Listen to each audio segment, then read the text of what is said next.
एक समय की बात है। श्यामनगर के राजकुमार अपने राज्य के दौरे पर गए। राजकुमार चलते चलते एक नदी के किनारे पहुंच गए।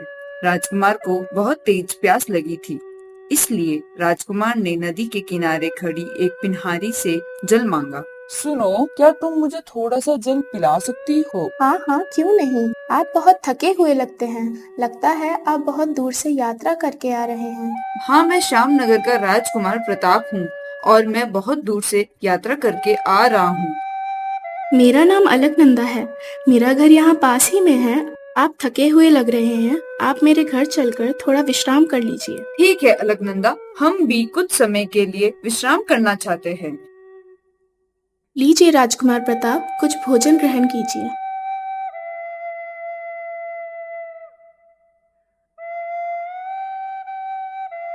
तुम्हारा शुक्रिया अलकनंदा, तुमने मेरी सहायता की और अपने घर में आश्रय दिया। ये लो, ये मेरी ओर से तुम्हारे लिए उपहार।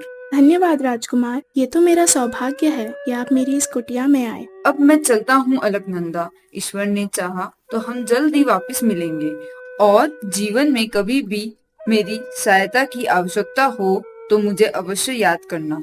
अवश्य राजकुमार, मैं आपकी ये बात हमेशा याद रखूंगी। राजकुमार अपने महल लौट जाते हैं। अब राजकुमार हर समय अलकनंदा के विषय में सोचने लगे।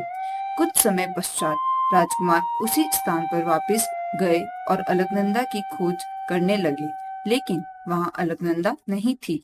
राजकुमार अलकनंदा के घर गए, लेकिन वहाँ कोई भी नहीं था। अलकनंदा का घर पूरी तरह से तबाह हो चुका था। राजकुमार ने अलकनंदा को चारों ओर ढूंढा, लेकिन वहाँ अलकनंदा नहीं थी। अरे, ये क्या?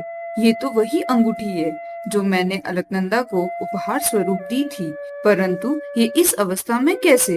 अवश्य ही यहाँ कुछ अशुभ हुआ है।